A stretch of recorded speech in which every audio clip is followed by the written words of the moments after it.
Thanks for downloading a 3CR podcast. 3CR is an independent community radio station based in Melbourne, Australia. We need your financial support to keep going. Go to www.3cr.org.au for more information and to donate online. Now stay tuned for your 3CR podcast.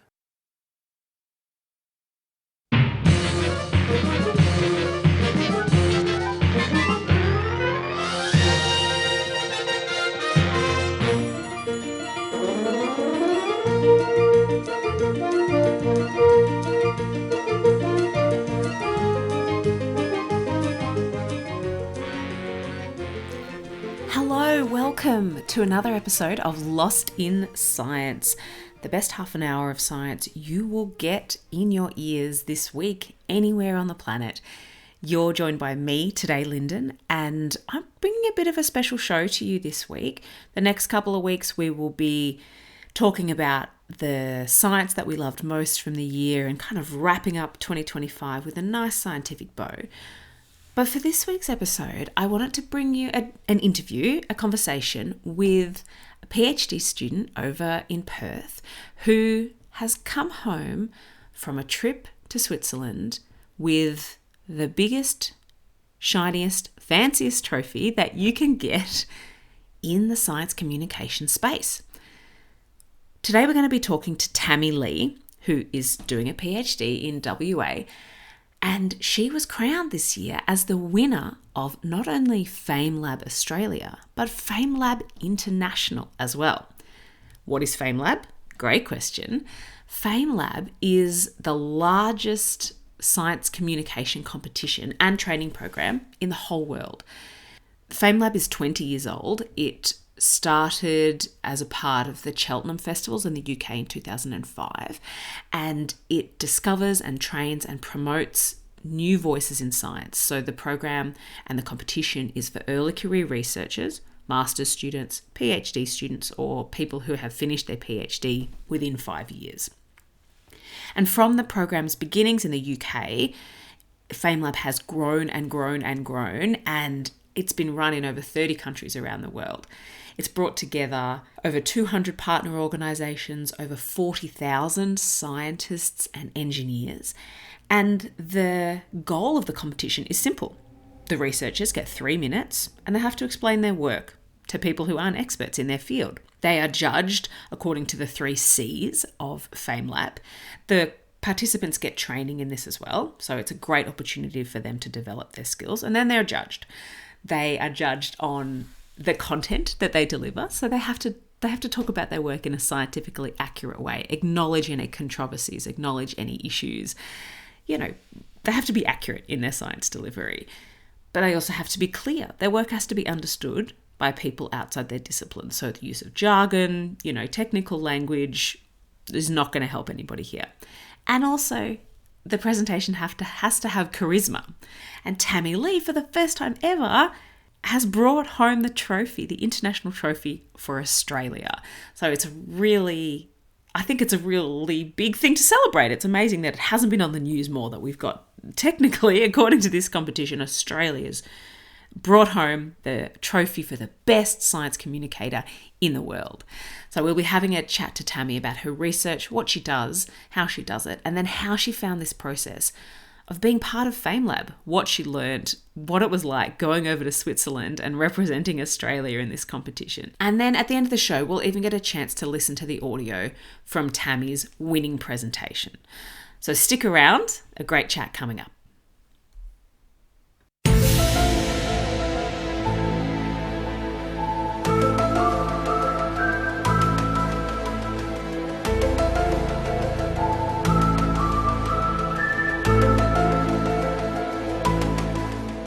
Across Australia on the Community Radio Network, you're listening to Lost in Science.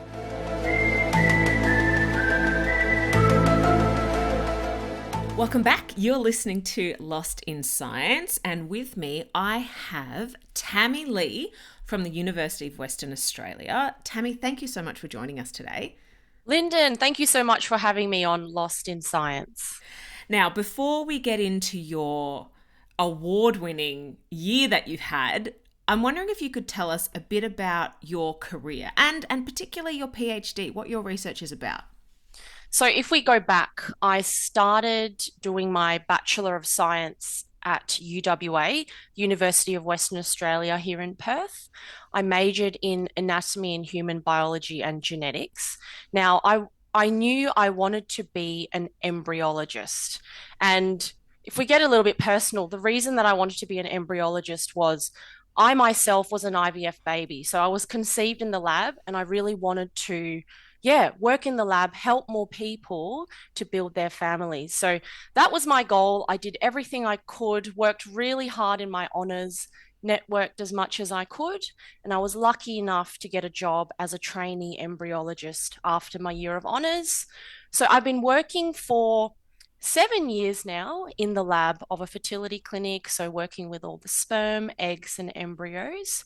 And because I really enjoyed my research year, my honors year, I knew I wanted to do my PhD one day. So I think it was a good way to get that clinical experience first, get my head around all the ins and outs, what's happening in the lab, and then diving into the research. So I started my part-time PhD a couple of years ago, and essentially my PhD is on atypical appearances and behaviors of embryos. So in IVF, in the lab, we expect embryos to hit certain developmental milestones as we watch it develop throughout the day. So the embryos are in culture for up to 7 days. So there's specific milestones we expect the embryos to hit.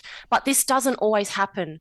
And these, I call them funky embryos in my FameLab talk. These atypical embryos, they're seen as less likely to succeed, but my research is showing that indeed they can lead to healthy live births. And it's important that they're healthy as well, not just a live birth, they have similar birth weight, gestational age, and so on.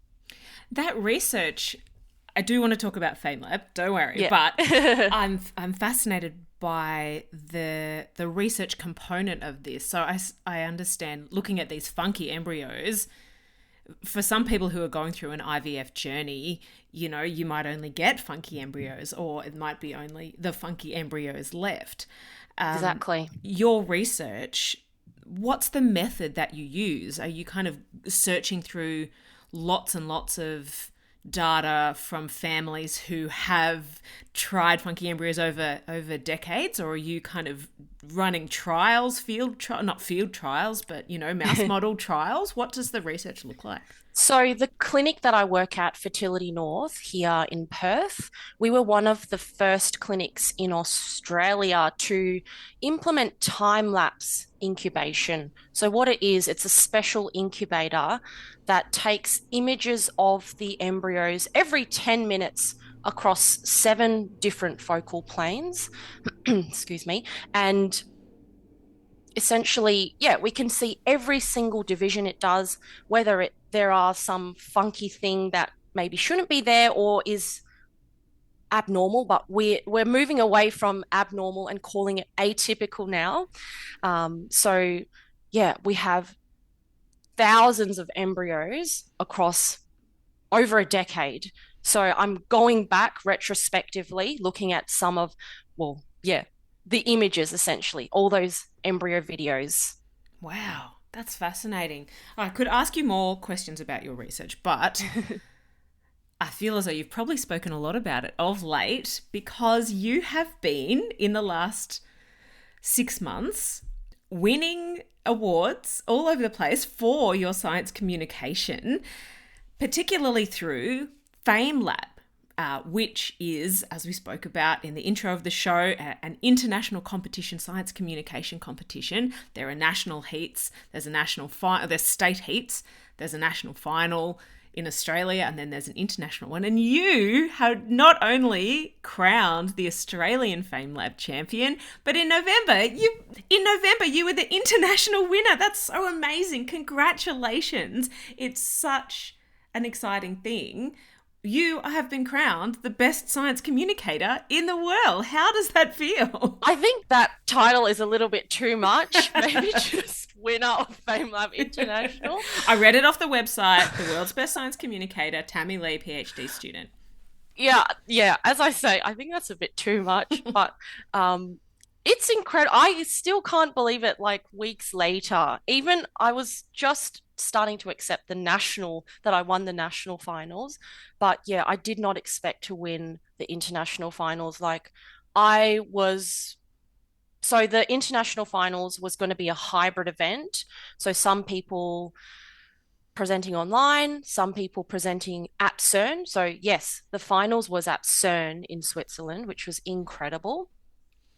But 3 weeks or a month before the competition, I got a call from the foundation of the WA Museum. They host and organize FameLab Australia. They said Australia is the only country that will be presenting online. We'd love to send you. And I was like, amazing. I would love to go to Switzerland. So really, I was just happy that I could be in Switzerland, eating all this chocolate and cheese. I was happy about that. And yeah, actually, I was just not that nervous, to be honest. I was excited to share my research on that international stage. So yeah, it's incredible. I can't believe it still. What made you want to sign up? Because it's not just, just stand up and say whatever comes off the top of your head. It's quite a strict structure, isn't it, for FameLab? What made you decide to take part in the process? And what was the process like? Yeah, the reason I personally signed up was I think FameLab, like explaining your research, condensing it into 3 minutes so that anyone can understand. I just love that concept, sharing science so more people can understand that in a fun, digestible, engaging way.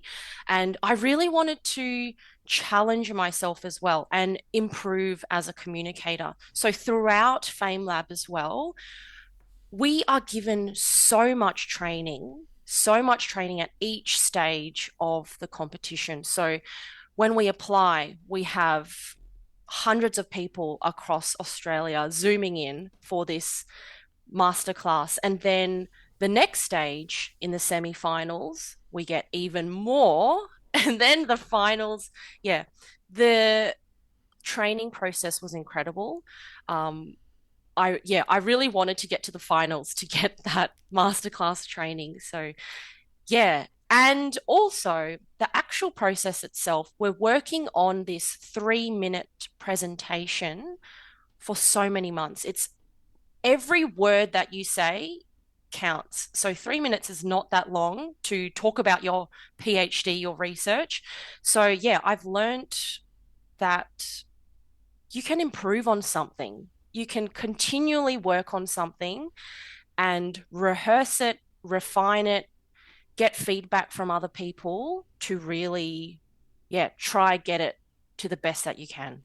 So you need to be a PhD student to take part in FameLab, is that correct? I believe you can be a master's student or 5 years after you have finished your PhD as well. So early career researchers. Yep. And the 3 minutes, is that very strict? I know the 3 minute thesis competition, for example, if you go 1 second over 3 minutes, you are instantly disqualified. Is it the same for FameLab? So I believe what we were told was if you go after 3 minutes, if you have like say a punchline that you are saving up for that last line, you won't be assessed on that past 3 minutes. So you really want to make sure if you have an amazing punchline to ensure that you're within those 3 minutes. So it's included in the three, I guess, content, clarity, charisma, the 3 C's of FameLab. Okay. And what about other structures? Were you allowed to sing? Were you allowed to wear a costume? Did you have 50 slides? What were the other parameters around, using those 3 minutes to make the most of them? So with FameLab, you can sing, you can dance, you can do anything. I was even thinking, should I learn the moonwalk and say it's a mitotic moonwalk? But no, luckily I did not go with that. So yes, you can do anything to engage your audience, but you can't use any PowerPoint slides. You can use props. So myself, I used a sperm stress ball and some Play-Doh to show cell division, what we expect and what atypical divisions are. So yeah, you can be quite creative. I've seen online some people that sing as well. I wish I was brave enough to sing, but yeah, I did not sing in my presentation. And how did your presentation evolve? If you had heats and then the semi and then the final, how did that iterative process and that training, what changed for you? Yeah. So I actually looked back on some of my recordings throughout the year, including my application, a midway before the semi-final, before I refined it even further. And it's interesting to see how it has evolved. So my application, I'm talking way too much jargon. So we learned to get rid of jargon so that that anyone can understand your research. And also, I feel like I tried to talk too much, had too much information in my application. So really what FameLab is about is trying to get people, the public, interested and wanting more, to hear more about that research. So yeah, it was really interesting watching back at those videos. And did you make many changes from your Australian final through to the international final, thinking about an Australian public versus an international public? So I actually found it quite challenging because I thought so much for the national Australian competition, like every single word, every single joke or whatever. But yes, it was a requirement in the international competition to change it up a little bit. So I just changed the beginning and the end and some of the explanation in the middle. So yeah, it was challenging for me. I think we're lost. We're not lost. Not even any short-range radio signals yet? Except for a single, very powerful radio emission. Of course, a transmitter of that sort isn't exactly standard equipment. Science and technology must be absolutely mind-boggling. Of course, it's mostly on the theoretical side. We're so far. You're listening to Lost in Science, where we are chatting to FameLab International winner, Tammy Lee. I can imagine at the international final, you might have been pretty overwhelmed or distracted or nervous, so you might not have taken too much of it in, but can you remember what some of the other speakers were about and what CERN was like when you were there? CERN was incredible. I was really surprised at how big the institution is. There's so much research going on, so many people, even in the cafeteria, it was so full. I was like, wow, all these people are, working on mainly physics. That was incredible being there. Or there were 8 other countries. There were talks on steroids in our meat. Using AI to fight hunger in the world. There was using magnesium as a battery instead of lithium. So many talks, they were all incredible. So yeah, I highly recommend if you have the time to watch all of the talks as well of the international final. You can catch them back. Watch them. Absolutely. Yes, it's on YouTube if you just search up FameLab International 2025. Excellent. Oh, well, it'd be good to, because I think the Australian one you can watch back as well. Maybe we can compare your thinking of different audiences.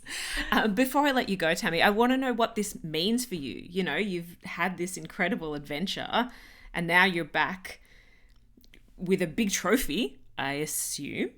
Yes. What does this prize mean for you and your career? What do you think it's going to mean for you next? Well, in terms of science, I want to continue the research that I'm doing, but it has made me a better science communicator, not only in talking to a general public audience, but also I feel like I've gained skills to improve my scientific presentations as well at industry conferences.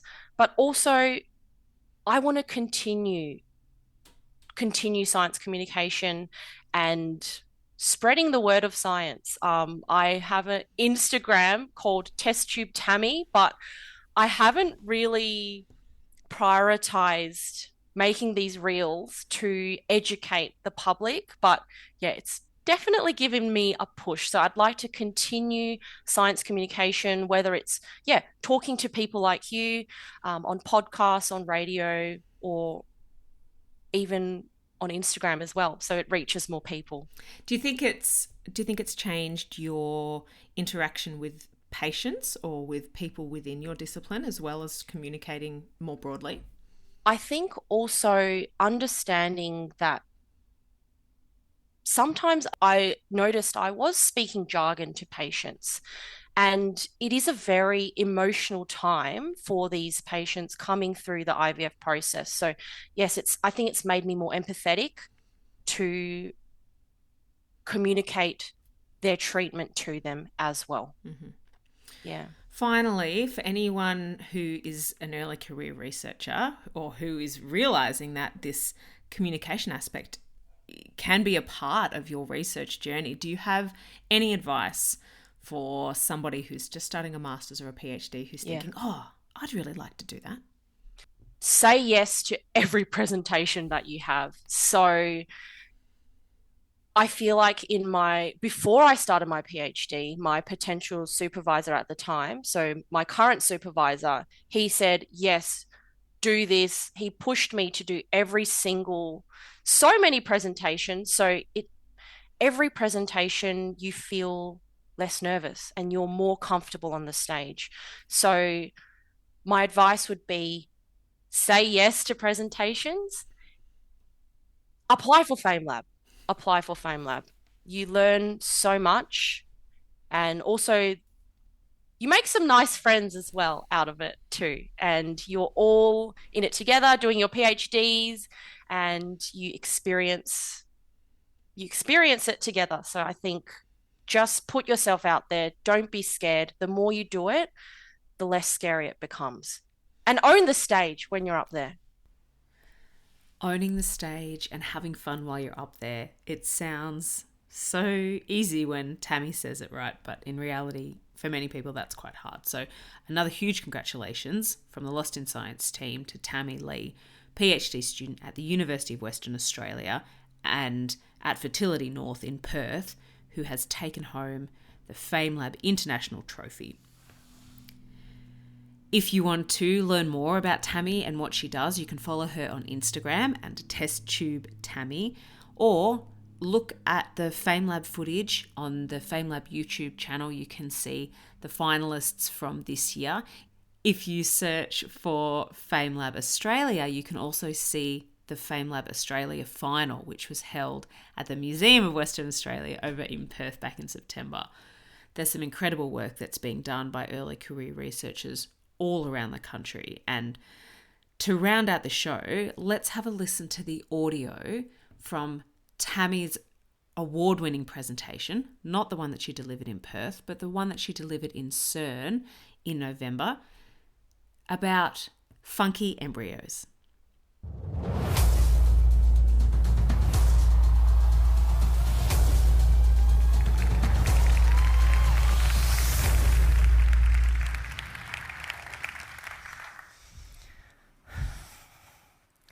Take a look at your thumb. Now, that's 85 million cells there, but you're made of a lot more. If we rewind the clock a little bit though, we all started with just 2 cells. The egg and the humble sperm. These are definitely not to scale, by the way. The egg is 10,000 times larger than the sperm cell. I work with these tiny human cells in the lab of a fertility clinic because for some hopeful parents, science plays a role in growing their families. The egg and the sperm form an embryo, and it's my job to look at a group of embryos and pick the one with the greatest potential for successful pregnancy. Now, traditionally, embryos are selected based on their still image. But but my research uses time-lapse videos. I like to call them embryo movies. So let's zoom in. We expect to see a cell of an embryo divide from 1, boom, to 2 cells, then 4, 8, and so on. But this doesn't always happen. I've seen a cell of an embryo divide, but then merges to 1 again. Wait, what? That's not in the textbook. I've even seen a cell of an embryo divide, but into 3 cells, not 2. Definitely not in the textbook either. As these funky embryos don't follow the textbook, they're often overlooked and even discarded, as they're assumed to have the wrong number of chromosomes.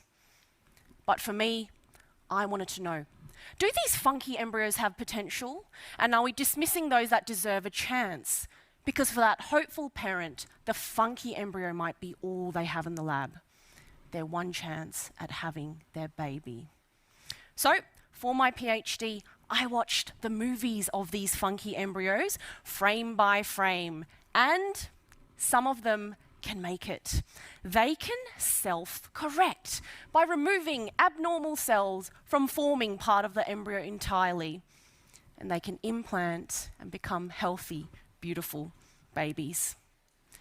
My research is helping us in the lab make better decisions for more hopeful parents. And the future of fertility science? If you ask me, I think it's pretty egg, cell, ent.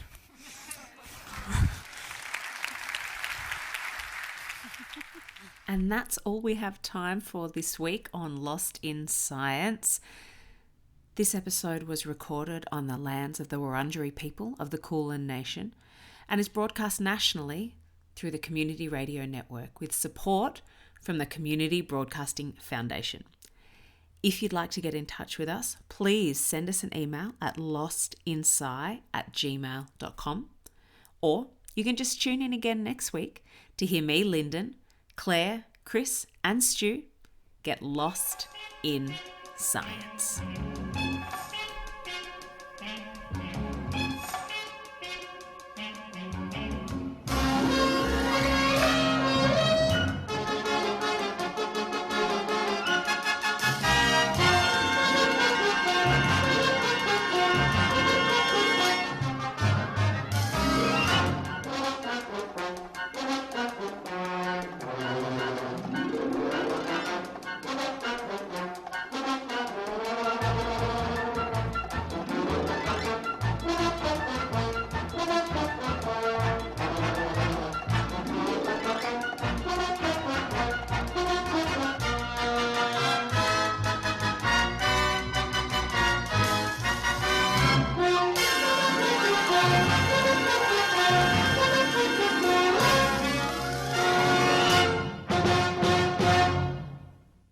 Thanks for listening to a 3CR podcast. 3CR is an independent community radio station based in Melbourne, Australia. We need your financial support to keep going. Go to www.3cr.org.au for more information and to donate online.